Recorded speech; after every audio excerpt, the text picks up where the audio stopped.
विद्यार्थी मित्रांनो, येत्या 26 जुलैला आपली महाराष्ट्र सेटची परीक्षा असणार आहे आणि तुम्ही जर पेपर 2 कॉमर्समधून तयारी करत असाल तर हा व्हिडिओ अजिबात मिस करू नका. कारण आपला कॉमर्स पेपर जो आहे त्यामधला unit 1 business environment and international business यावरती भरपूर सारे प्रश्न आपल्याला एक्झामिनेशनमध्ये विचारले जातात आणि यामध्ये तुम्हाला कन्फ्युजन होऊ नये आणि जास्तीत जास्त मार्क्स तुम्हाला घेता यावेत त्यासाठी आज आपण 50+ एक्सपेक्टेड एमसीक्यूज बघणार आहोत, जे की तुमच्या एक्झामिनेशनमध्ये डायरेक्टली किंवा इनडायरेक्टली विचारले जाऊ शकतात. त्यामुळे तुम्हाला जर येणाऱ्या एक्झामिनेशनमध्ये जास्तीत जास्त मार्क्स घ्यायचे असतील तर हा व्हिडिओ शेवटपर्यंत बघा. विद्यार्थी मित्रांनो, 1 जून पासून पेपर 2 कॉमर्सची आपली लाईव्ह बॅच सुरू होत आहे. या बॅचमध्ये तुम्हाला पेपर 2 कॉमर्सचा संपूर्ण सिलेबस हा लाईव्ह सेशन्समध्ये कव्हर करता येणार आहे. यासोबतच तुम्हाला स्टडी मटेरियल मिळणार आहे, जसे की mock test, PYQs with explanation, notes, त्यासोबतच एमसीक्यू विथ पीडीएफ आणि सगळ्यात महत्त्वाची गोष्ट म्हणजे पेपर 2 च्या तयारीसोबत पेपर 1 ची पण तयारी तुम्हाला करता येणार आहे. म्हणजेच या बॅचमध्ये तुम्हाला पेपर 1 ची बॅच फ्री ऑफ कॉस्ट मिळणार आहे. तर अजिबात उशीर करू नका, आजच प्रिपरेशनला सुरुवात करा. कारण सगळ्यांनाच माहिती आहे आता 26 जुलैला आपली एक्झामिनेशन होणार आहे आणि 26 तारखेपर्यंत आपला पेपर 2 कॉमर्सचा सिलेबस जर तुम्हाला व्यवस्थितपणे कव्हर करायचा असेल तर आजच ही बॅच जॉईन करायची आहे किंवा ग्लोबल ऑनलाईनचं ॲप्लिकेशन डाउनलोड करा. ॲप्लिकेशनच्या थ्रू सुद्धा तुम्हाला प्रिपरेशन करता येईल. All right. The devaluation of currency leads to, चलनाचे अवमूल्यन झाल्यास काय परिणाम होतो? A, costlier export, B, reduction in foreign trade म्हणजे परकीय व्यापार कमी होतो का, की ऑप्शन सी आयात स्वस्त होतं, की ऑप्शन डी निर्यात स्वस्त होतं? तर राईट आन्सर आहे ऑप्शन डी, एक्सपोर्ट चीप होतात म्हणजेच निर्यात स्वस्त होत असते. ठीक आहे, बघा करन्सी डिव्हॅल्युएशन म्हणजे काय? एखाद्या देशाचं चलन आहे ते चलनाचे मूल्य इतर परकीय चलनापेक्षा कमी होणं, त्याला आपण करन्सी डिव्हॅल्युएशन म्हणतो. आता यामुळे काय होतं, त्या देशातील वस्तू परदेशी खरेदीसाठी स्वस्त होऊन जातात, त्यामुळे निर्यात वाढण्यास मदत होत असते. बरोबर आहे ना? मग जर रुपयाचे मूल्य डॉलरच्या तुलनेत कमी झालं तर भारतीय वस्तू अमेरिकन ग्राहकासाठी स्वस्त पडतील, त्याला म्हणतो आपण डिव्हॅल्युएशन ऑफ करन्सी. ठीक आहे, पुढील प्रश्न, खालीलपैकी कोणते इंटरनॅशनल मॉनिटरी फंडचे उद्दिष्ट नाही असं विचारलंय? IMF जे आहे याचं कुठलं ऑब्जेक्टिव्ह नाही दिलेल्या ऑप्शन्स पैकी. ऑप्शन्स काय म्हणतात बघा, राजकीय वादांचे निराकरण, ऑप्शन बी आंतरराष्ट्रीय चलनविषयक सहकार्याला प्रोत्साहन देणे, ऑप्शन सी विनिमय दर स्थिरता, ऑप्शन डी मुक्त व्यापाराला प्रोत्साहन देणे. तर खरं आन्सर आहे ऑप्शन ए. खरं म्हणजे राईट आन्सर जे आहे ते सेटलमेंट ऑफ पॉलिटिकल डिस्प्युट्स. विचारलंय काय की IMFचं ऑब्जेक्टिव्ह नाही असं विचारलंय. तर ऑब्जेक्टिव्ह काय आहे IMFचं? आंतरराष्ट्रीय चलनविषयक सहकार्य वाढवणं झालं, विनिमय दर स्थिर ठेवणं झालं, आंतरराष्ट्रीय व्यापाराला प्रोत्साहन देणं झालं, है ना? काही आर्थिक अडचणी असतील देशामध्ये, दोन देशामध्ये, तर त्याचं सोल्युशन काढणं पण IMFचं काम आहे. हे सर्व ऑब्जेक्टिव्ह IMFचे आहेत. बट एखाद्या नाही, दोन देशामध्ये जर काही पॉलिटिकल वाद असतील किंवा एखाद्या देशामध्ये पॉलिटिकल वाद असेल तर ते सोडवण्याचं काम IMF करत नाही. ठीक आहे, so right answer is option A, which is not the objective of IMF. बघा पुढचा प्रश्न काय म्हणतोय, the agreement related to intellectual property rights under WTO इज. WTOच्या अंतर्गत जे इंटेलेक्च्युअल प्रॉपर्टी राईट्स आहेत हा संबंधित करार कोणाचा आहे? ओके, गॅट्सचा आहे, ट्रिम्सचा आहे, ट्रिप्सचा आहे की AOAचा आहे? तर ऑप्शन सी एक्झॅक्टली बरोबर आहे, ट्रिप्स. आता ट्रिप्सचं फुल फॉर्म लक्षात ठेवा सगळेजण. ठीक आहे, मी इथे लिहितो म्हणजे तुम्हाला लक्षात राहील. Trade related okay aspects of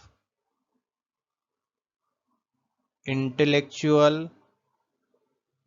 property rights, okay, which is TRIPS. आलं लक्षात? ट्रिप्सचा फुल फॉर्म अजिबात विसरू नका. आता हा जो ट्रिप्सचा करार आहे याच्यामध्ये काही काही गोष्टींचं संरक्षण केलं जातं. मग त्या कुठल्या गोष्टी आहेत ज्याचं संरक्षण केलं जातं? एक आहे तुमचा पेटंट. कुठला आहे? पेटंट. ठीक आहे, दुसरा आहे तुमचा कॉपीराइट. ठीक आहे, तिसरा आहे तुमचा ट्रेडमार्क आणि चौथा आहे तुमचा जे इंडस्ट्रियल डिझाईन असतात ते. Industrial design. ठीक आहे, या गोष्टी विसरू नका. कशाचं संरक्षण केलं जातं? तर या गोष्टींचं संरक्षण केलं जातं ट्रिप्सच्या अंतर्गत. ओके, पुढील प्रश्न, the headquarters of world trade organisation WTOचं हेडक्वार्टर कुठे आहे? पॅरिस, जिनेवा, वॉशिंग्टन DC की व्हेन्ना? कुठे आहे? तर ते आहे ऑप्शन बी, जिनेवामध्ये. ठीक आहे, WTO जे आहे, WTO हे एक वर्ल्ड ट्रेड ऑर्गनायझेशन आहे, आंतरराष्ट्रीय व्यापार नियंत्रित करणारी एक संस्था आहे, हा, ज्याचं मुख्यालय आहे जिनेवा येथे. ओके, याची स्थापना कधी झाली हे लक्षात ठेवा, हे पण महत्वाचं आहे. 1 जानेवारी ओके 1995, हे अजिबात विसरू नका.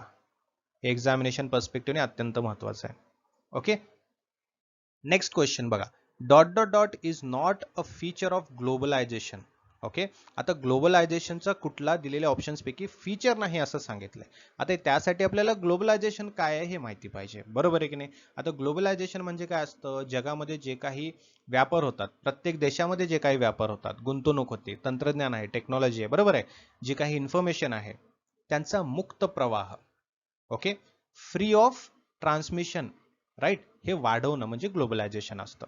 मग यापैकी कुठलं फीचर नाही असं विचारलंय. ए भांडवलाचा मुक्त प्रवाह, बी तंत्रज्ञानाचे मुक्त वहन, सी आंतरराष्ट्रीय व्यापारावर निर्बंध, की डी बहुराष्ट्रीय कंपन्यांचा विस्तार. आता ग्लोबलायझेशन तुम्हाला माहिती आहे, त्यामुळे याचा राईट आन्सर आपल्याला डायरेक्ट दिसतो, तो आहे ऑप्शन सी. रेस्ट्रिक्शन्स म्हटलं तर तो ग्लोबलायझेशन नाही. जिथे रेस्ट्रिक्शन फ्री आहे त्याला आपण ग्लोबलायझेशन म्हणत असतो, बरोबर आहे. आता ग्लोबलायझेशनमुळे काय फायदे होतात, तर भांडवल जे आहे एका देशातून दुसऱ्या देशात सहजपणे नेता येतं, राईट. दुसरं म्हणजे जे टेक्नॉलॉजी आहे त्याचा जास्तीत जास्त प्रसार होतो. MNCs आहेत, बहुराष्ट्रीय कंपन्या आहेत, ते वेगवेगळ्या देशामध्ये जास्तीत जास्त एक्सपांड करू शकतात, विस्तार होऊ शकतात. हा ग्लोबलायझेशनचा फायदा होऊ शकतो. मग या ठिकाणी जर रेस्ट्रिक्शन असेल तर ह्या गोष्टी होणं पॉसिबल आहे का, नाही. त्यामुळे ग्लोबलायझेशनचा हा सी ऑप्शन फीचर नाही. पुढील प्रश्न, foreign direct investment FDI implies. ठीक आहे, बघा, परकीय प्रत्यक्ष गुंतवणूक FDI ज्याला म्हणतो आपण, याचा अर्थ काय आहे. ए फक्त परकीय रोख्यांमध्ये गुंतवणूक, बी परदेशातील उत्पादन किंवा व्यवसायामध्ये थेट गुंतवणूक, सी निर्यात प्रोत्साहन सहाय्य, की डी IMF कडून घेतलेली किंवा केलेली गुंतवणूक. ओके, याचा अर्थ काय, डायरेक्ट इन्व्हेस्टमेंट इन प्रोडक्शन और बिझनेस अब्रॉड, परदेशातील उत्पादन किंवा व्यवसायामध्ये थेट गुंतवणूक करणं, त्याला म्हणतो आपण फॉरेन डायरेक्ट इन्व्हेस्टमेंट. FDIचा फुल फॉर्म लक्षात ठेवा बरं का, फॉरेन डायरेक्ट इन्व्हेस्टमेंट. ओके, एखाद्या देशामध्ये एखादी कंपनी आहे किंवा एखादा व्यक्ती आहे, त्याने काय केलं, दुसऱ्या देशामध्ये उद्योग केला, राईट, किंवा दुसऱ्या देशामध्ये उत्पादन केंद्र उघडलेलं आहे, व्यवसाय केलेला आहे, डायरेक्ट गुंतवणूक केलेली आहे, त्याला आपण फॉरेन डायरेक्ट इन्व्हेस्टमेंट म्हणत असतो. ठीक आहे, फॉर एक्झाम्पल तुम्हाला सांगतो की एखादी विदेशी कंपनी आहे, फॉरेन कंपनी आहे, तिने काय केलं, भारतामध्ये कारखाना सुरू केला, किंवा भारतातील एखाद्या कंपनीने मोठा हिस्सा विकत घेतला है ना बाहेरच्या देशामधला, किंवा बाहेर जाऊन एखादी कंपनी सुरू केली, आपलं प्रोडक्शन सुरू केलं, त्याला FDI म्हणतात, डायरेक्ट इन्व्हेस्टमेंट झाली ती, बरोबर आहे. FDI मुळे काय फायदा होतो, रोजगार निर्मिती वाढते है ना, एम्प्लॉयमेंट वाढते, नवीन नवीन टेक्नॉलॉजीज येत असतात, आपली जी इकॉनॉमिकल कंडिशन आहे ती थोडीशी डेव्हलप होत असते, त्याला एक चालना मिळते, त्यामुळे फॉरेन डायरेक्ट इन्व्हेस्टमेंट केली जाते. पुढील प्रश्न, dot dot dot is not a method of entering international business. Okay, खालीलपैकी कोणती आंतरराष्ट्रीय व्यवसायात प्रवेश करण्याची पद्धत नाही. ए परवाना देणे म्हणजे लायसन्सिंग, बी फ्रँचायझिंग, सी निर्यात, की डी राष्ट्रीयकरण. तर ऑप्शन डी एक्झॅक्टली बरोबर आहे. Nationalisation is a not a method of entering international business. अलग लक्षात. आंतरराष्ट्रीय व्यवसायात जर आपल्याला प्रवेश करायचा असेल है ना, तर त्यासाठी वेगवेगळ्या पद्धती आहेत, जसं की त्यापैकी एक आहे लायसन्सिंग, फ्रँचायझिंग, एक्सपोर्टिंग, या गोष्टी आहेत. बट नॅशनलायझेशन म्हटलं, राष्ट्रीयकरण म्हटलं, तर याचा काय अर्थ आहे, म्हणजे खाजगी उद्योग सरकारच्या मालकीमध्ये घेणे है ना, जे प्रायव्हेट गोष्टी आहेत त्याला सरकारच्या मालकीमध्ये घेणे, त्याला म्हणतात नॅशनलायझेशन है ना. आता ही एक आंतरराष्ट्रीय व्यवसायात प्रवेश करण्याची पद्धत नाही.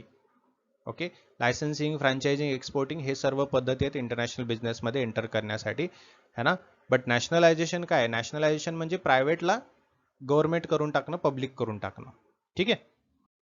पुढील प्रश्न बघा, बॅलन्स ऑफ पेमेंट्स आहे. देयक संतुलन, बॅलन्स ऑफ पेमेंट कशाची नोंद ठेवतो. ओके, ए फक्त देशांतर्गत आर्थिक व्यवहार, बी दोन बँकांमधील व्यवहार, सी उर्वरित जगासोबतचे आर्थिक व्यवहार, की डी फक्त सरकारी खर्च. तर ऑप्शन सी म्हणजेच economic transactions with the rest of the world, त्याला बॅलन्स ऑफ पेमेंट म्हटलं जातं, राईट. म्हणजे एखाद्या देशाने इतर देशासोबत काही व्यवहार केलेला असेल, आर्थिक व्यवहार केलेला असेल, त्याची नोंद ठेवणं म्हणजे बॅलन्स ऑफ पेमेंट असतं.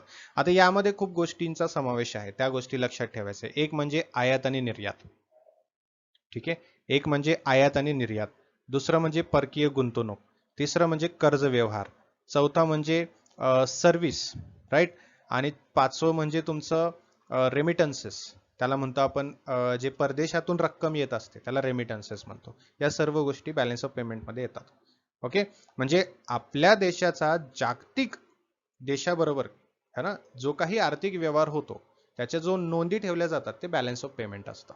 ओके, पुढील प्रश्न बघा, असे क्वेश्चन्स पण तुम्हाला एक्झाम मध्ये बघायला मिळतील. ओके, इंटरनॅशनल मॉनिटरी फंड जो आहे तो केव्हा एस्टॅब्लिश झाला होता, कोणत्या साली एस्टॅब्लिश झाला होता, 1944, 56, 65 की 91? तर राईट आन्सर आहे 1944, 1944. Okay, international monetary fund IMF याची स्थापना 1944 मध्ये झाली होती. ब्रिटन वुड्स कॉन्फरन्स जी आहे ही कॉन्फरन्स जेव्हा झाली होती त्या कॉन्फरन्सच्या दरम्यान इंटरनॅशनल मॉनिटरी फंडची स्थापना करण्यात आली होती. याचा उद्देश काय, IMFचा उद्देश काय, याचे ऑब्जेक्टिव्ह काय?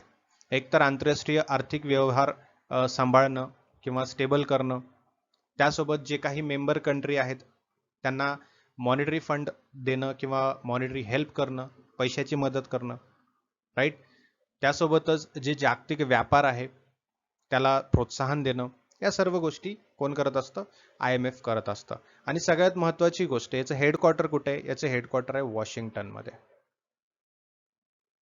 वॉशिंग्टन DC, हे लक्षात ठेवा हेडक्वार्टर. ओके, पुढचा प्रश्न, which of the following is not a function of WTO? WTO चे काही फंक्शन्स आहेत त्यापैकी कुठला नाही असं विचारलंय. A, व्यापार वादांचे निराकरण, B, आंतरराष्ट्रीय व्यापाराला प्रोत्साहन देणे, C, चलनविषयक धोरण तयार करणे, आणि D, व्यापार करारांचे प्रशासन करणे. सो राईट आन्सर आहे ऑप्शन C, है ना, फॉर्म्युलेशन ऑफ मॉनिटरी पॉलिसी. हे WTOचं काम नाही, हे WTOचं फंक्शन नाही. WTO काय करतं, जे काही मेंबर कंट्री आहेत त्याच्यामध्ये वाद असेल तर ते सोडवतो, जे काही इंटरनॅशनल ट्रान्झॅक्शन्स आहेत किंवा सॉरी इंटरनॅशनल ट्रेड आहे, व्यापार आहे है ना, त्याला वाढवणं, त्यासोबतच जे काही ट्रेड रिलेटेड, व्यापारा रिलेटेड जे काही ॲग्रीमेंट्स आहेत, करार आहेत, त्याची अंमलबजावणी करणं, हे WTOचं काम आहे. ओके, WTO मॉनिटरी पॉलिसीमध्ये काही हस्तक्षेप करत नाही, हे त्याचं कार्य नाही, है ना. याचं कार्य काय, जे काही देशामध्ये काम चालतं, ट्रेड चालतो, व्यापार चालतो, त्याच्यामध्ये हस्तक्षेप करणं. ठीक आहे. The agreement on trade related investment measures is known as, trade related investment measures या कराराला काय म्हणतात? गॅट्स म्हणतात, ट्रिप्स म्हणतात, ट्रिम्स म्हणतात की MFA म्हणतात? तर त्याला म्हणतात ट्रिम्स. काय म्हणतात? ट्रिम्स म्हणतात. Okay, trade related investment measures नाव आहे, सोपं आहे है ना. जवळपास असं समजा की तुम्ही आपल्याला शॉर्ट फॉर्म देऊन त्याचं फुल फॉर्म नाही विचारलंय, आपल्याला फुल फॉर्म दिल्याने त्याचं शॉर्ट फॉर्म काय होऊ शकतं असं विचारलं, म्हणजे अगदी सोपंच झालं म्हणा हे, आहे की नाही. ट्रिम्स याचा अर्थ आहे. बघा, ट्रिम्स जे आहे याचा फुल फॉर्म एकतर लक्षात ठेवा, हा एक करार आहे. काय आहे? हा एक करार आहे, हा गुंतवणुकीशी संबंधित करार आहे. ओके, आता हा जो करार आहे, अशा करारामध्ये किंवा अशा करारामध्ये हा काय करतो, गुंतवणूक धोरण जे आहे याच्यावरती नियंत्रण ठेवत असतो. अलग लक्षात, जे काही इंटरनॅशनल ट्रान्झॅक्शन्स होतात, इंटरनॅशनल ट्रेड होतात, बरोबर, यामध्ये काय करतो, याच्यावरती इफेक्ट करू शकतो. लोकल रिक्वायरमेंट्स असतात, लोकल एरियाजमध्ये जे काही कंटेंट हवे त्याची रिक्वायरमेंट्स असते, त्यासोबतच जे काही व्यापार करण्यासाठी संतुलन पाहिजे, राईट, त्याच्या अटी तयार करणं, हे ट्रिम्सचं उद्दिष्ट आहे. ओके, म्हणजे जवळपास असं म्हणू शकता तुम्ही की जे जे काही वेगळ्या देशामध्ये ट्रान्झॅक्शन होतात किंवा व्यापार होतो, याच्यामध्ये कुठल्याही प्रकारचा भेदभाव होऊ नये. छोटा देश, मोठा देश यामध्ये भेदभाव होऊ नये. इकॉनॉमिकली वीकर, इकॉनॉमिकली बिगर अशामध्ये भेदभाव होऊ नये. कुठल्याही प्रकारचा भेदभाव होऊ नये, भेदभाव कमी करणं आणि एक फ्री व्यापार व्हावं यासाठी प्रोत्साहन देण्याचं काम ट्रिम्स करतं, सोप्या भाषेत. ओके, पुढचा प्रश्न बघा काय म्हणतोय, सार्वजनिक क्षेत्रातील उद्योगांचे खाजगी क्षेत्रातील उद्योगामध्ये रूपांतरण करणं, या प्रोसेसला किंवा या धोरणाला काय म्हणतात? उदारीकरण, खाजगीकरण, जागतिकीकरण की निर्गुंतवणूक, है ना. तर या प्रोसेसला, या धोरणाला म्हणतात प्रायव्हेटायझेशन, खाजगीकरण. बघा, प्रायव्हेटायझेशन जे आहे याचा अर्थ काय असतो की समजा सरकारच्या मालकीचे काही संस्था आहेत किंवा सरकारच्या मालकीचा काही व्यवसाय आहे, त्याला पूर्णपणे खाजगी क्षेत्राकडे हस्तांतर करणं, त्याचा उद्योग, त्याचे कंट्रोल हे खाजगीकरणाकडे किंवा खाजगी क्षेत्रांकडे हस्तांतरित करणं. त्याच्यामुळे काय होतं, त्याच्यामुळे त्याची कार्यक्षमता वाढते, त्याच्यामुळे त्या उद्योगाला एक कॉम्पिटिटिव्ह लेवल येते, है ना. सरकारी आर्थिक भार जो आहे तो कमी होतो, बरोबर आहे. सो या गोष्टीसाठी प्रायव्हेटायझेशन केलं जातं. गव्हर्नमेंट जे ऑथॉरिटी आहे किंवा गव्हर्नमेंट नियंत्रण जे आहे उद्योगांचं, ते प्रायव्हेटायझेशन किंवा प्रायव्हेट सेक्टरकडे हस्तांतरित केलं जातं. पुढचा प्रश्न बघा. आजचा प्रश्न, पहिला प्रश्न काय म्हणतोय की the process of integration of domestic economy with the world economy is called. देशांतर्गत व्यवस्थेचे जागतिक अर्थव्यवस्थेशी एकत्रीकरण होण्याच्या प्रक्रियेला काय म्हणतात? बरोबर आहे. त्याला काय म्हणतात? प्रायव्हेटायझेशन म्हणतात, ग्लोबलायझेशन म्हणतात, फिस्कल पॉलिसी म्हणतात की डिसइन्व्हेस्टमेंट म्हणतात. त्याला म्हणतात ग्लोबलायझेशन. काय म्हणतात? ग्लोबलायझेशन म्हणतात. बरोबर आहे, जागतिकीकरण. मग या जागतिकीकरणाला काय म्हणतो आपण? एखाद्या देशाची अर्थव्यवस्था असेल, त्याचा व्यापार, गुंतवणूक, त्याचं टेक्नॉलॉजी, तंत्रज्ञान, माहिती, है ना, याच्या माध्यमातून आपण जगातील इतर देशामध्ये अर्थव्यवस्था जोडू शकतो. त्याला आपण ग्लोबलायझेशन म्हणतो. आता यामुळे काय होतं? यामुळे आंतरराष्ट्रीय व्यापार वाढतो, आपली परकीय गुंतवणूक वाढत असते, नवीन तंत्रज्ञान उपलब्ध होतं, जागतिक बाजारपेठ जे आहे त्याच्यामध्ये कॉम्पिटिशन वाढतं, स्पर्धा वाढते, बरोबर आहे. आता आपल्या भारतामध्ये ग्लोबलायझेशन कधी सुरू झालं होतं? 1991 मध्ये, बरोबर आहे. 1991 नंतर जागतिकीकरणाला मोठी चालना आपल्या भारत देशामध्ये मिळाली होती. Okay, so the process of integration of domestic economy with the world economy is called globalisation. पुढील प्रश्न, quota system is an example of. Quota system हे कशाचं एक्झाम्पल आहे? राईट. टॅरिफ बॅरियरचं आहे, नॉन टॅरिफ बॅरियरचं आहे, मॉनिटरी मेजर्स आहे की exchange कंट्रोलचं आहे, है ना. तर यापैकी कुठला आहे? तर यापैकी आहे non tariff barrier. Okay, quota system जी आहे, राईट. पहिली गोष्ट तर टॅरिफ बॅरियर काय असतं बघा. टॅरिफ बॅरियर म्हणजे जे काही इंटरनॅशनल व्यापार होतो याच्यावर नियंत्रण ठेवण्यासाठी सरकारकडून जे काही शुल्क लावला जातो, है ना, किंवा कर लावला जातो, त्याला टॅरिफ बॅरियर म्हणतात. जसं की इम्पोर्ट ड्युटी आहे, एक्सपोर्ट ड्युटी आहे, कस्टम ड्युटी आहे, बरोबर आहे. हे टॅरिफ बॅरियर झालं. बट यामध्ये कोटा जो आहे, कोटा सिस्टीम जी आहे, ही कोटा सिस्टीम म्हणजे आयात असेल किंवा निर्यात असेल त्याच्या प्रमाणावर घालण्यात आलेली मर्यादा म्हणजे कोटा असतं. ठीक आहे. मग यामध्ये कुठलाही कर लावला जात नाही, यामध्ये कुठलंही शुल्क लावलं जात नाही, त्यामुळे नॉन टॅरिफ बॅरियर मानला जातो. Right. So tariff barrier, monetary measures, exchange control यापैकी एकही नाही. नॉन टॅरिफ बॅरियर हे कोटा सिस्टीमच्या संबंधित आहे. पुढील प्रश्न बघा, नाफ्टावरती प्रश्न विचारलाय. काय विचारले? North America free trade agreement मध्ये कोणते कोणते देश समाविष्ट आहेत? बरोबर आहे. आता इथे ऑप्शन्स दिलेले आहेत आपल्याला. इंडिया, चायना, जपान आहे, USA, कॅनडा, मेक्सिको आहे, UK, जर्मनी आणि फ्रान्स आहे की ब्राझील, रशिया आणि चायना आहे, है ना. तर यापैकी आहे तुमचं ऑप्शन बी, USA, कॅनडा आणि तुमचं मेक्सिको. ओके. बघा, नाफ्टा जो आहे हे अमेरिकेमधला मुख्य एक व्यापार करार आहे, ॲग्रीमेंट आहे.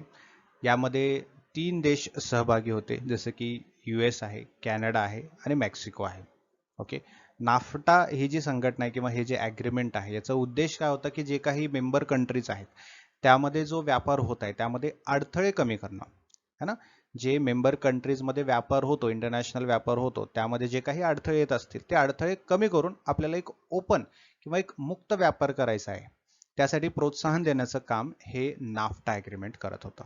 ठीक आहे. तर यामध्ये USA, कॅनडा आणि मेक्सिको हे 3 देश मुख्य होते.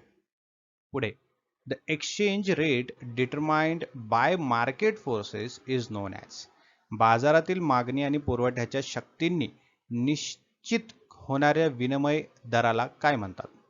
ए, fix rate, fix exchange rate, B, flexible exchange rate, C, managed exchange rate की डी, कंट्रोल्ड एक्सचेंज रेट.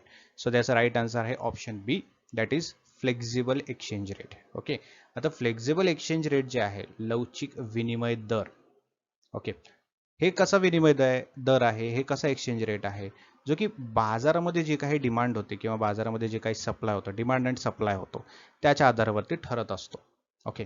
आता यामध्ये काय होतं, सरकार असेल किंवा जे काही मध्यवर्ती बँक आहेत हे डायरेक्टली दर निश्चित करत नाहीत, डायरेक्टली रेट फिक्स करत नाहीत, है ना.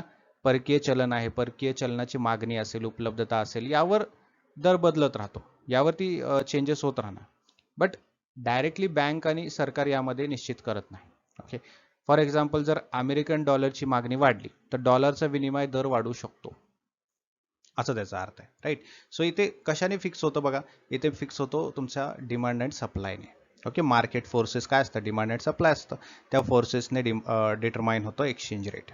Okay, the world bank mainly provides, ठीक आहे, जागतिक बँक जे आहे मुख्यतः काय पुरवते, अल्पकालीन कर्ज, मध्यमकालीन पत, दीर्घकालीन विकास सहाय्य की लष्करी मदत. तर वर्ल्ड बँक जे आहे ते mostly long term development assistant provide करते. ओके, दीर्घकालीन विकास सहाय्य. वर्ल्ड बँक ही जी संस्था आहे हे एक डेव्हलपिंग कंट्रीज जे आहेत, विकसनशील देश जे आहेत, त्यांना आर्थिक सामाजिक विकासासाठी एक लॉंग टर्म डेव्हलपमेंट असिस्टंट देत असते.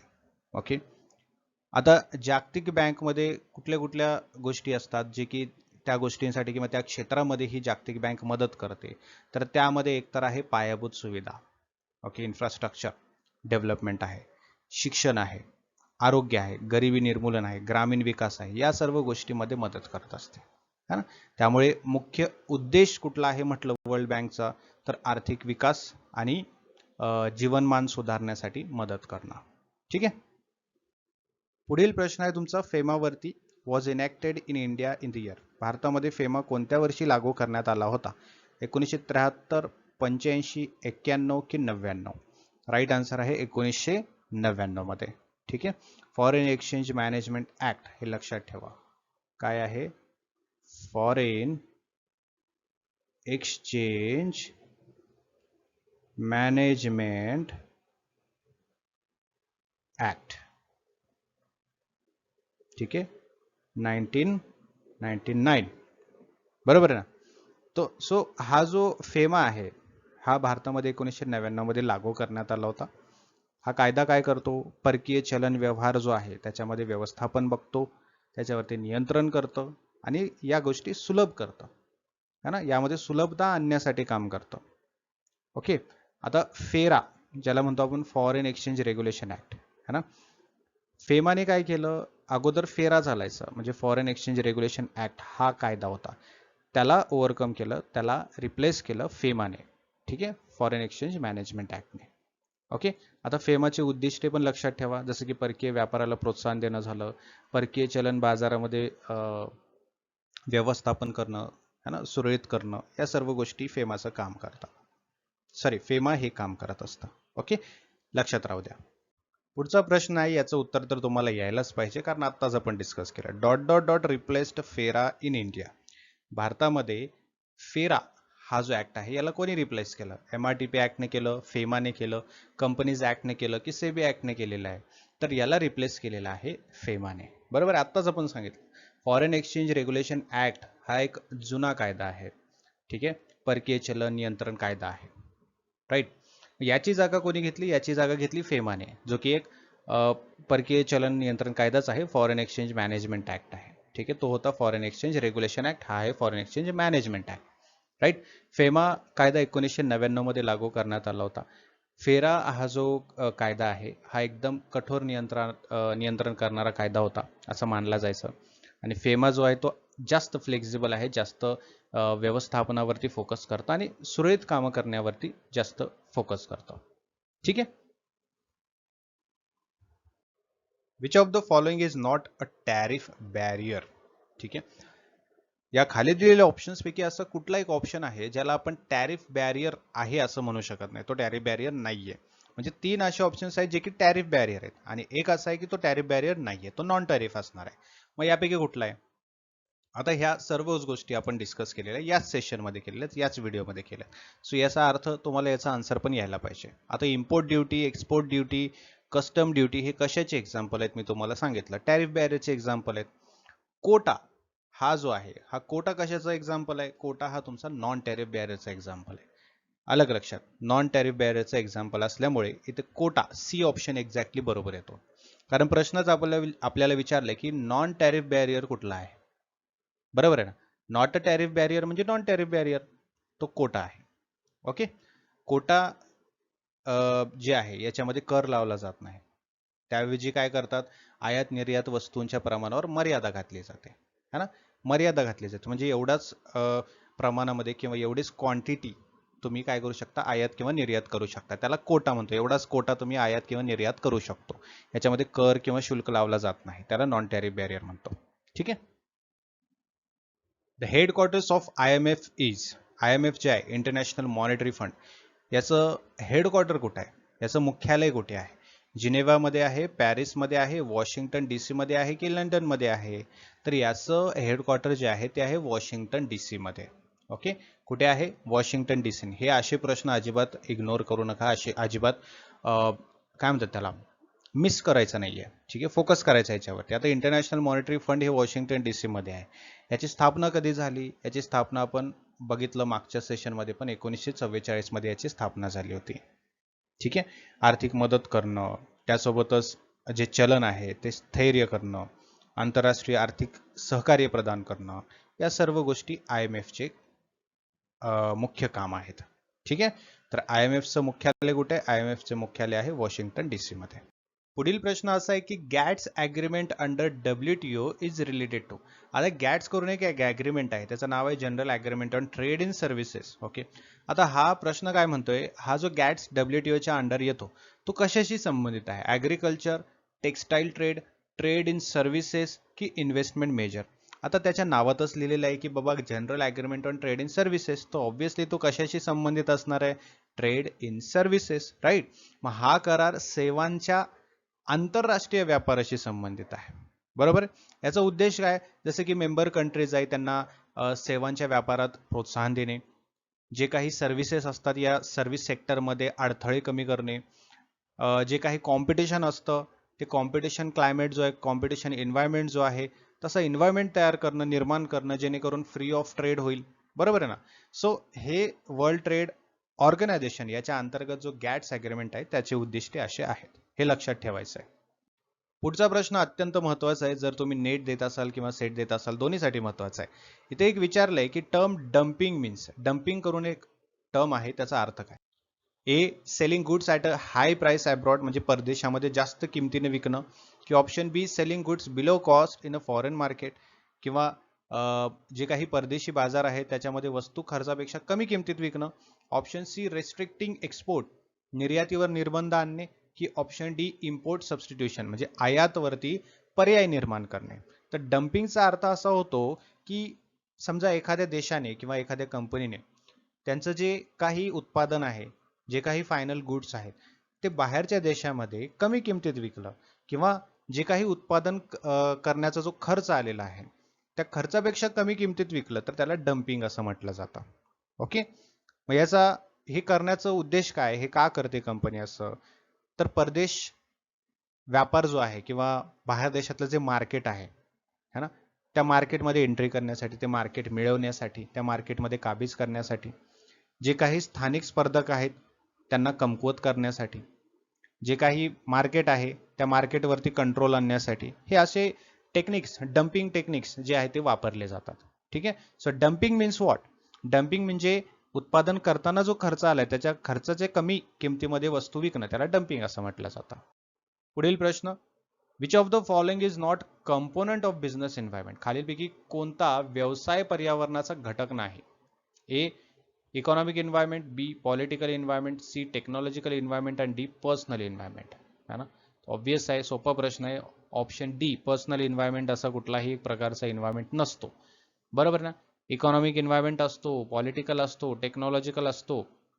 ठीक आहे, त्यासोबतच तुमचं सामाजिक आणि कायदेशीर पर्यावरण असं पण असतं, समजलं. मग या सर्व गोष्टी तुमच्या बिझनेस एन्व्हायरमेंटमध्ये असतात.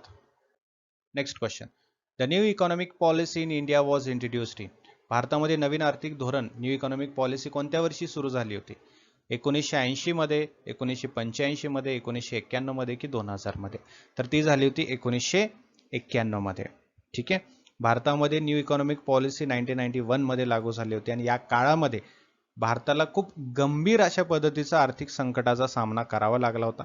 त्यामुळे काय केलं होतं सरकारने, ही आर्थिक सुधारणा केली होती है ना. यामध्ये जी आपली LPG पॉलिसी तुम्ही ऐकला असेल, LPG पॉलिसी ही आणली होती.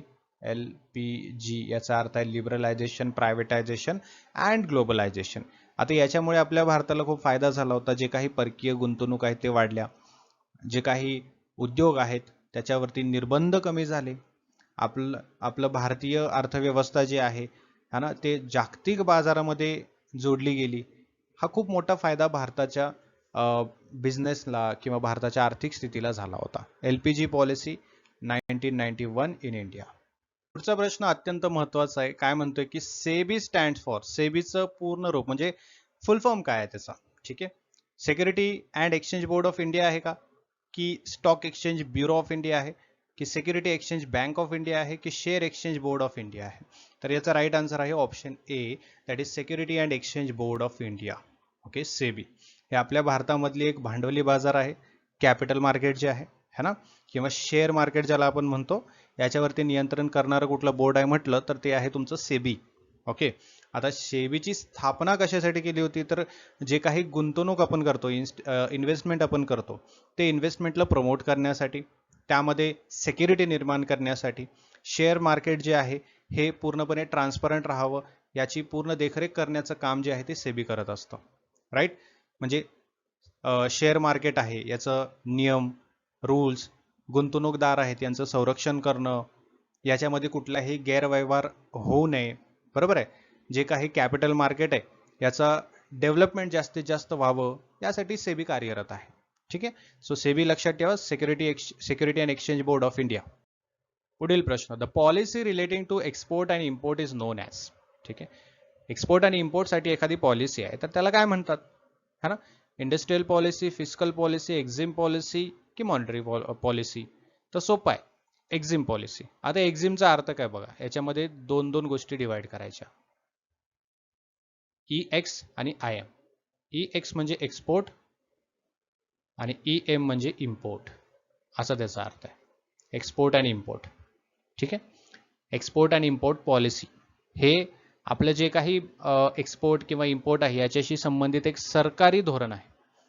याच्यामध्ये कोणत्याही वस्तूची आयात निर्यात करता येईल, त्यासोबतच आयात निर्यातीवर नियम लावणं, त्यासोबतच प्रमोट करण्यासाठी प्रोत्साहन योजना झालं, व्यापार निर्बंध झालं, या सर्व गोष्टींचा समावेश होतो. बरोबर आहे. बघा, हे एक्झिम पॉलिसीमुळे काय होतं, जे काही इंटरनॅशनल ट्रान्झॅक्शन्स आहेत, इंटरनॅशनल ट्रेड आहे तो चांगला सुरळीत चालतो किंवा आंतरराष्ट्रीय व्यापार वाढावा याच्यासाठी याचा मुख्य उद्देश आहे. त्यासोबतच एक्सपोर्टला प्रोत्साहन देणं, इम्पोर्टला प्रोत्साहन देणं, परकीय चलन मिळवणं, या सर्व गोष्टी एक्झिम पॉलिसीमुळे अगदी सुलभ होतात, सुरळीत होतात. ठीक आहे, सो एक्झिम पॉलिसी त्यालाच म्हणतात एक्सपोर्ट अँड इम्पोर्ट पॉलिसी. पुढे, which of the following is not a regional trading bloc, ASEAN, SAARC, WTO की EU. ओके, आता यामध्ये काय म्हटलंय, खालीलपैकी कोणता प्रादेशिक व्यापार गट नाही. ओके, यामध्ये आहे तुमचा WTO. का, WTO काय आहे तुमचा, वर्ल्ड ट्रेड ऑर्गनायझेशन आहे ना, हे इंटरनॅशनल लेवलवरती जे काही व्यापार संस्था आहेत है ना त्यापैकी एक आहे WTO.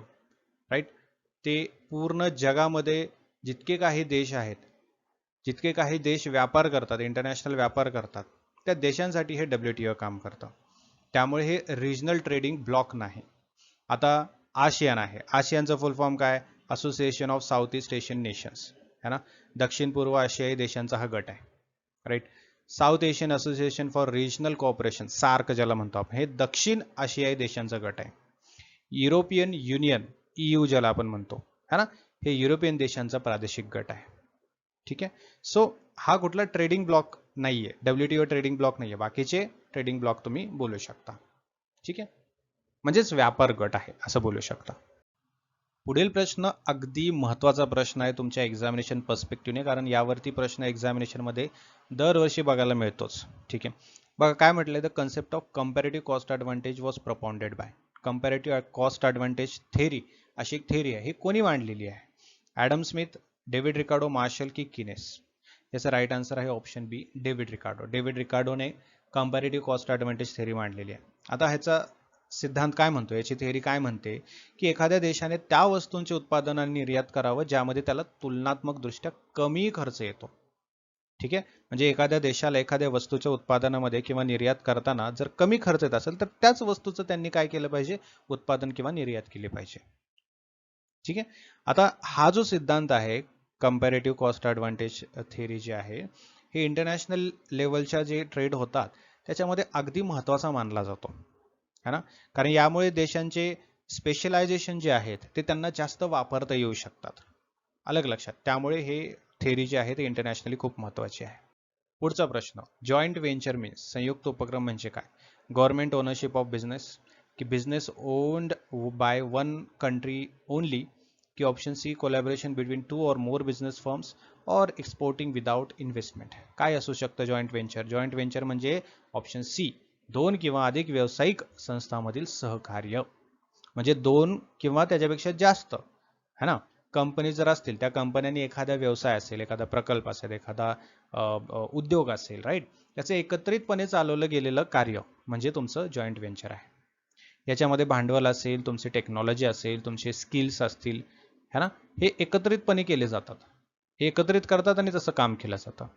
जे काही नफा असेल तो वाटून घेतला जातो, जे काही रिस्क असेल ते वाटून घेतली जाते.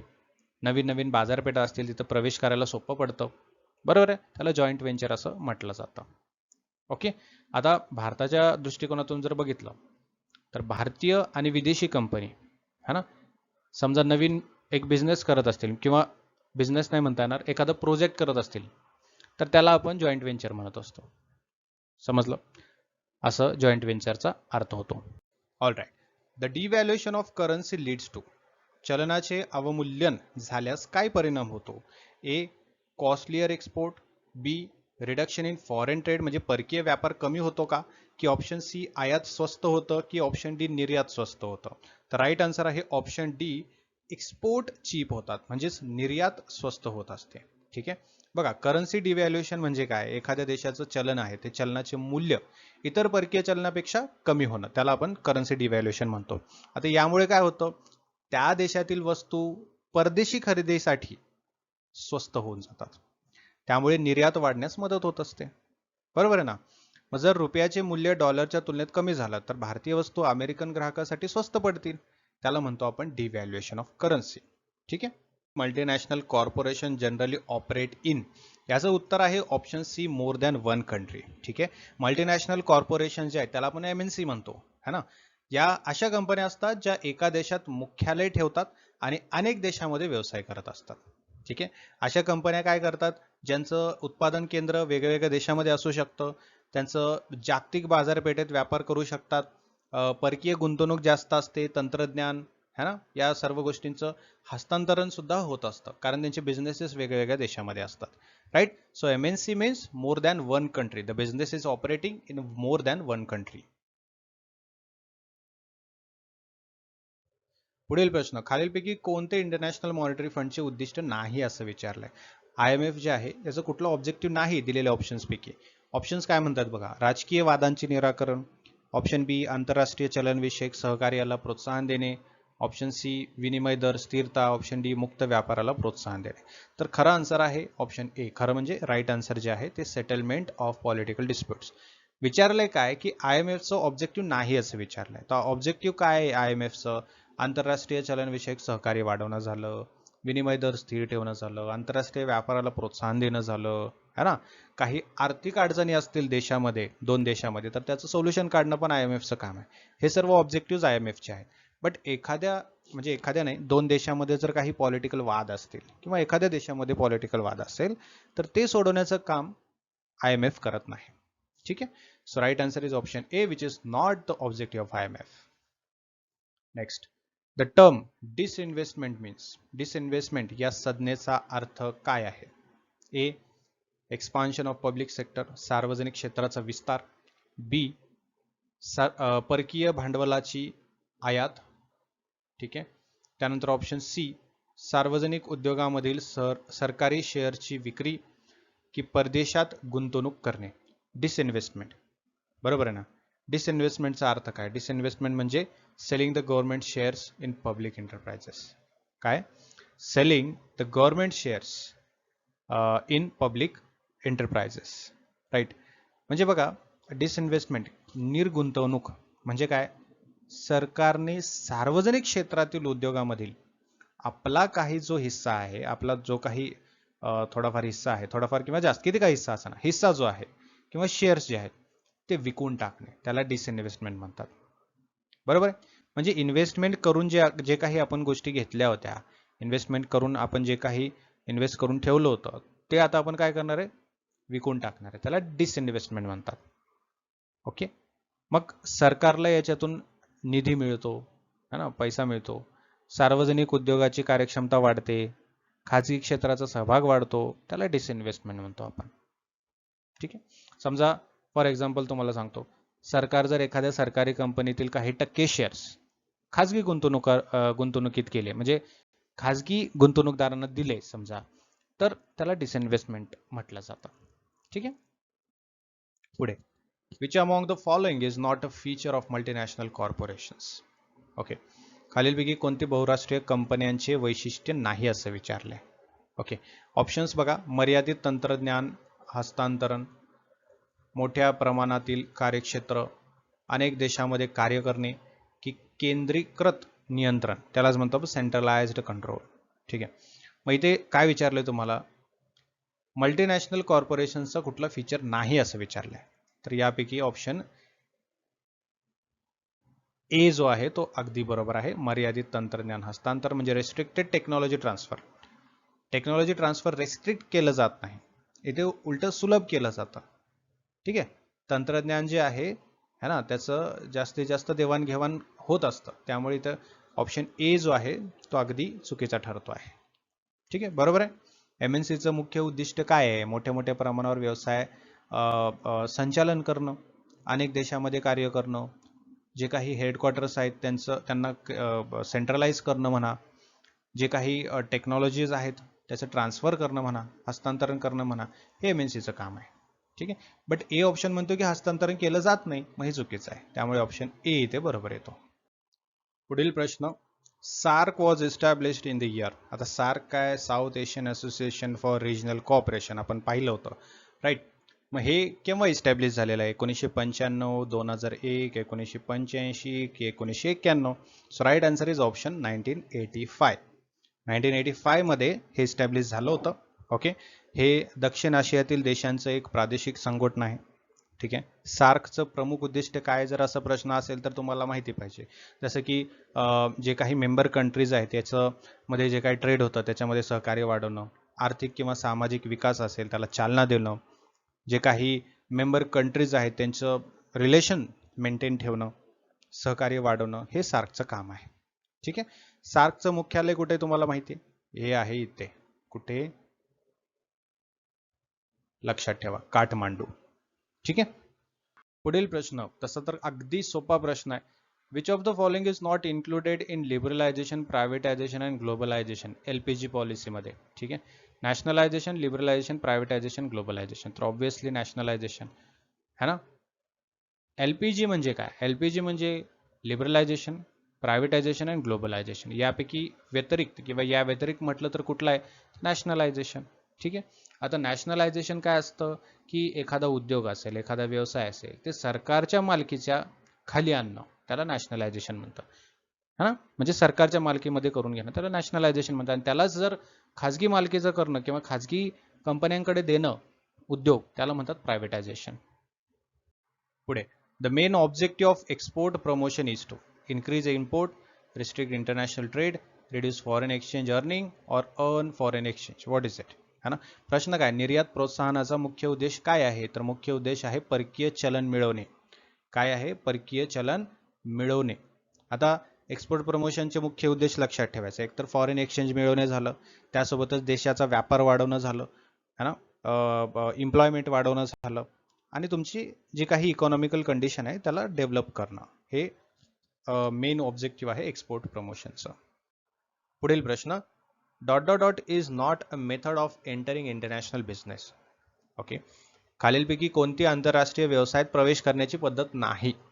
ए, परवाना देणे म्हणजे लायसन्सिंग, बी, फ्रँचायझिंग, सी, निर्यात, की डी, राष्ट्रीयकरण? तर ऑप्शन डी एक्झॅक्टली बरोबर आहे. Nationalisation is a not a method of entering international business. आलं का लक्षात? आंतरराष्ट्रीय व्यवसायात जर आपल्याला प्रवेश करायचा असेल, है ना, तर त्यासाठी वेगवेगळ्या पद्धती आहेत. जसं की त्यापैकी एक आहे लायसन्सिंग, फ्रँचायझिंग, एक्सपोर्टिंग, ह्या गोष्टी आहेत. बट नॅशनलायझेशन म्हटलं, राष्ट्रीयकरण म्हटलं, तर याचा काय अर्थ आहे? म्हणजे खाजगी उद्योग सरकारच्या मालकीमध्ये घेणे, है ना. जे प्रायव्हेट गोष्टी आहेत त्याला सरकारच्या मालकीमध्ये घेणे, त्याला म्हणतात नॅशनलायझेशन, है ना. आता ही एक आंतरराष्ट्रीय व्यवसायात प्रवेश करण्याची पद्धत नाही. ओके, लायसन्सिंग, फ्रँचायझिंग, एक्सपोर्टिंग हे सर्व पद्धती आहेत इंटरनॅशनल बिझनेसमध्ये एंटर करण्यासाठी, है ना. बट नॅशनलायझेशन काय आहे? नॅशनलायझेशन म्हणजे प्रायव्हेटला गव्हर्नमेंट करून टाकणं, पब्लिक करून टाकणं. ठीक आहे. पुढील प्रश्न बघा, असे क्वेश्चन्स पण तुम्हाला एक्झाम मध्ये बघायला मिळतील. ओके, इंटरनॅशनल मॉनिटरी फंड जो आहे तो केव्हा एस्टॅब्लिश झाला होता, कोणत्या साली एस्टॅब्लिश झाला होता? 1944, 56, 65 की 91? तर राईट आन्सर आहे 1944, 1944. Okay, international monetary fund IMF याची स्थापना 1944 मध्ये झाली होती. ब्रिटन वुड्स कॉन्फरन्स जी आहे, ही कॉन्फरन्स जेव्हा झाली होती त्या कॉन्फरन्सच्या दरम्यान इंटरनॅशनल मॉनिटरी फंडची स्थापना करण्यात आली होती. याचा उद्देश काय? IMFचा उद्देश काय? याचे ऑब्जेक्टिव्ह काय? एकतर आंतरराष्ट्रीय आर्थिक व्यवहार सांभाळणं किंवा स्टेबल करणं, त्यासोबत जे काही मेंबर कंट्री आहेत त्यांना मॉनिटरी फंड देणं किंवा मॉनिटरी हेल्प करणं, पैशाची मदत करणं, राईट. त्यासोबतच जे जागतिक व्यापार आहे त्याला प्रोत्साहन देणं, या सर्व गोष्टी कोण करत असतं? IMF करत असतं. आणि सगळ्यात महत्वाची गोष्ट, याचं हेडक्वार्टर कुठे आहे? याचं हेडक्वार्टर आहे वॉशिंग्टन मध्ये, वॉशिंग्टन DC, हे लक्षात ठेवा, हेडक्वार्टर. ओके, तर विद्यार्थी मित्रांनो याचा आन्सर काय आहे? तर याचा आन्सर आहे ऑप्शन बी, 1 जानेवारी 1995. वर्ल्ड ट्रेड ऑर्गनायझेशनचं अस्तित्व कधी किंवा अस्तित्वात कधी आली असा प्रश्न होता ना.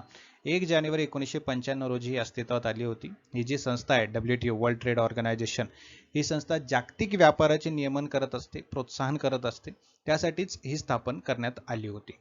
या अगोदर गॅट जे आहे, general agreement on tariff and trade, है ना, हे होतं, त्याच्यावरती WTO हे आलेलं आहे, म्हणजे त्याची जागा WTO ने घेतलेली आहे.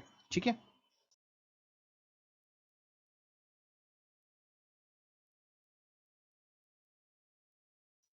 हा आहे तुमचा बघा प्रश्न, काय म्हणतोय की which of the following is a tariff barrier to international trade? खालीलपैकी आंतरराष्ट्रीय व्यापारातील टॅरिफ अडथळा, टॅरिफ बॅरियर कोणता आहे असं विचारलेलं आहे. ओके, आता तुम्हाला टॅरिफ बॅरियर, इनटॅरिफ बॅरियर माहिती असतील तर तुम्हाला याचा आन्सर देता येईल, अदरवाईज मी सांगणारच आहे. इम्पोर्ट कोटा आहे, एक्सपोर्ट लायसन्सिंग आहे, कस्टम ड्युटी आहे की व्हॉलंटरी एक्सपोर्ट रिस्ट्रेन आहे? तर याचा राईट आन्सर आहे कस्टम ड्युटी. ओके, बघा टॅरिफ बॅरियर काय असतं? आपला जो काही आंतरराष्ट्रीय व्यापार असतो त्यावरती नियंत्रण ठेवण्यासाठी सरकारकडून जे काही कर लावला जातो, शुल्क लावला जातो, त्याला टॅरिफ बॅरियर आपण म्हणतो, है ना. आता कस्टम ड्युटी एक प्रकार आहे त्याचा, यामध्ये तुमचं इम्पोर्ट आणि एक्सपोर्ट जो असतो याच्यावरती म्हणजे इम्पोर्ट एक्सपोर्ट होणाऱ्या वस्तू ज्या असतात यावरती लावला जाणारा कर असतो, है ना, त्याला आपण टॅरिफ बॅरियर म्हणत असतो. So custom duty is a part of tariff barrier. Okay, next, ASEAN stands for, आशियानचा फुल फॉर्म काय आपल्याला सांगितलंय, विचारलंय. ठीक आहे, सांगितलंय का, मी सांगणार आहे तुम्हाला. आशियानचा फुल फॉर्म काय? Association of south east Asian nations, की American south east alliance nations, की Asian economic and social trade association, की association of southern European nations? So the right answer is option A, ASEAN stands for association of south east Asian nations. खूप महत्वाची संघटना ही. बघा, ही दक्षिण पूर्व आशियातील देशांची एक संघटना आहे. आशियानची स्थापना जी आहे ही केव्हा झाली असा प्रश्न आला तर 1967 हे लक्षात ठेवायचं, अजिबात विसरायचं नाही, है ना. आर्थिक सहाय्य देणं, त्यासोबतच जे काही प्रादेशिक शांतता म्हणा, स्थैर्य म्हणा, स्टेबिलिटी म्हणा, ते राखणं, ट्रेड असेल, डेव्हलपमेंट असेल, याला इम्प्रूव्ह करणं, हे आशियानचं काम आहे. थायलंड, मलेशिया, सिंगापूर, इंडोनेशिया हे प्रमुख सदस्य आहेत आशियानमधले, हे पण लक्षात ठेवायचं आहे. Okay, so ASEAN means association of south east Asian nations. Which international organisation mainly deals with globe trade rules? जागतिक व्यापार नियमांशी मुख्यतः कोणती आंतरराष्ट्रीय संस्था संबंधित आहे? IMF, WTO, वर्ल्ड बँक की UNDP? सो याचा राईट आन्सर काय आहे? तर याचा राईट आन्सर आहे WTO, वर्ल्ड ट्रेड ऑर्गनायझेशन, जे की आपण आत्ताच मगाशी पाहिलं होतं, है ना. WTOचं जे काम आहे, महत्त्वाचं काम आहे, मुख्य कार्य म्हणतो आपण त्याला, आंतरराष्ट्रीय व्यापार नियम तयार करणं, व्यापारातील अडथळे निर्माण झाले असतील तर ते कमी करणं. ठीक आहे, सदस्य देश आहेत, मेंबर कंट्रीज आहेत, त्यांच्या व्यापारातले वाद असतील, कॉन्फ्लिक्ट्स असतील तर ते कमी करणं, सोडवणं, मुख्य व्यापार जो आहे याला प्रोत्साहन देणं, हे WTOचं काम आहे, वर्ल्ड ट्रेड ऑर्गनायझेशनचं काम आहे. ओके, सो वर्ल्ड ट्रेड ऑर्गनायझेशनचं या ज्या गोष्टी मी तुम्हाला आता सांगितल्या त्या अजिबात विसरायच्या नाहीयेत. The regional comprehensive economic partnership RCEP याचा फुल फॉर्म पण लक्षात ठेवा बरं का, प्रश्नातच दिलेला आहे, बट फुल फॉर्म लक्षात ठेवा. रिजनल कॉम्प्रिहेन्शन इकॉनॉमिक पार्टनरशिप मुख्यतः कशाशी संबंधित आहे? काय आहे RCEP? लष्करी सहकार्य आहे का? हवामान बदल, प्रादेशिक व्यापार करार, अंतराळ तंत्रज्ञान, है ना? काय आहे हे? तर हे आहे तुमचं regional trade agreement. What is it? Regional trade agreement, regional comprehensive economic partnership, है ना? आशियामधलं हे खूप महत्त्वाचं एक ॲग्रीमेंट आहे, है ना? आशिया पॅसिफिक प्रदेशामधले जे देश आहेत यांचा हा करार आहे, व्यापार करार आहे. याचा उद्देश काय? तर सदस्य देश आहेत याच्यामध्ये व्यापार वाढवणं, आयात निर्यात यामध्ये अडथळा येत असेल तर तो कमी करणं, इकॉनॉमिकल सपोर्ट देणं, हे या ॲग्रीमेंटमुळे पॉसिबल होत असतं, है ना? याच्यामध्ये जे मेंबर कंट्रीज आहेत त्यांच्यासाठी हे पॉसिबल आहे. Anti dumping duty is impose to. कोणावरती अँटी डम्पिंग ड्युटी लावली जाते, है ना? ए. स्वस्त आयातीतील प्रोत्साहन देण्यासाठी. बी. अन्यायकारक व्यापार पद्धतीवर नियंत्रण ठेवण्यासाठी. सी. देशांतर्गत निर्यात वाढवण्यासाठी. की डी. परकीय गुंतवणुकीला प्रोत्साहन देण्यासाठी, है ना? काय असू शकतं अँटी डम्पिंग? अँटी डम्पिंगवर पण प्रश्न आपण पाहिला होता ना. तर anti dumping duty is impose to restrict unfair trade practices. समजलं का? हे काय करतं अँटी डम्पिंग ड्युटी? आयात वस्तू ज्या असतात, आयात वस्तूवरती लावली जाणारी एक कर पद्धत आहे, कर आकारणी आहे. ठीक आहे. जेव्हा एखादा देश आपल्या वस्तू प्रादेशिक किंवा परदेशी बाजारात कमी किमतीला विकत असतो त्याला आपण डम्पिंग म्हणतो, है ना? मग तेव्हा स्थानिक उद्योग जे आहेत त्यांना नुकसान होऊ शकतं. मग अशा हे आता अन्यायकारक झालं, बरोबर आहे ना? मग अशा अन्यायकारक व्यापाऱ्यांच्या पद्धतींना रोखण्यासाठी त्याला अँटी डम्पिंग ड्युटी म्हणतो आपण. अँटी डम्पिंग ड्युटी लावली जाते. आता डम्पिंग काय? डम्पिंग म्हणजे इंटरनॅशनल ट्रेडमध्ये आपण कमी किमतीत विकतोय. मग इथे काय होतं, लोकल ज्या गोष्टी आहेत त्यांना थोडंसं नुकसान होऊ शकतं ना.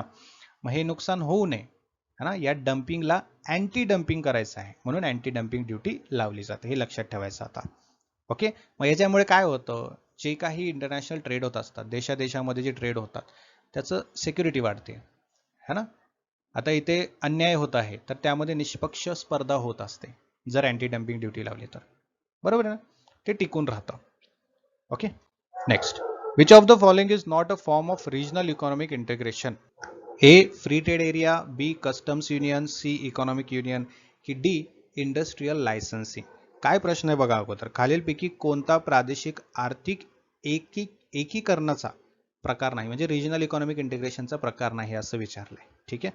यामध्ये ऑप्शन्स तुमच्या समोर आहेत. त्यापैकी कुठला राईट आन्सर आहे? तर ऑप्शन डी, इंडस्ट्रियल लायसन्सिंग, हे करेक्ट आन्सर आहे. ओके. रिजनल इकॉनॉमिक इंटिग्रेशनचा अर्थ काय हे अगोदर समजून घ्या. आता समजा की वेगवेगळे देश आहेत, विविध देशांनी आर्थिक सहकार्य वाढवायचं असेल तर ते वाढवण्यासाठी जे काही एकत्रीकरण करत असतो त्या प्रक्रियेला रिजनल इकॉनॉमिक इंटिग्रेशन म्हणत असतो. ठीक आहे.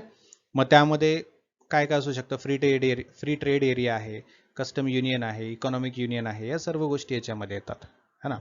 बट इंडस्ट्रियल लायसन्सिंग म्हटलं, औद्योगिक परवाना हा उद्योग सुरू करण्यासाठी सरकारकडून घेतला जाणारा परवाना असतो. तो प्रादेशिक तुमचा म्हणजे तुमचा रिजनल इकॉनॉमिक इंटिग्रेशन नाही आहे. ओके. हा उद्योग सुरू करण्यासाठी जे आपल्याला सरकारकडून परवाना मिळत असतो त्याला आपण इंडस्ट्रियल लायसन्सिंग म्हणतो. म्हणजे इंडस्ट्रीसाठी लायसन्स मिळालं आपल्याला. हे इकॉनॉमिक इंटिग्रेशन नाही, म्हणजे रिजनल इकॉनॉमिक इंटिग्रेशन मध्ये येत नाही. ठीक आहे. पुढील प्रश्न, BRICS include which of the following countries? BRICS एक संघटना आहे. ब्रिक्समध्ये कुठले कुठले कंट्रीज येतात? आता ऑप्शन्समध्ये दिलेले आहेत वेगवेगळे, जसं की Brazil, Russia, China, India, China and South Africa, की Britain, Russia, India, China and Singapore, की Brazil, Romania, India, China and Spain, की Belgium, Russia, Indonesia, China and Sri Lanka.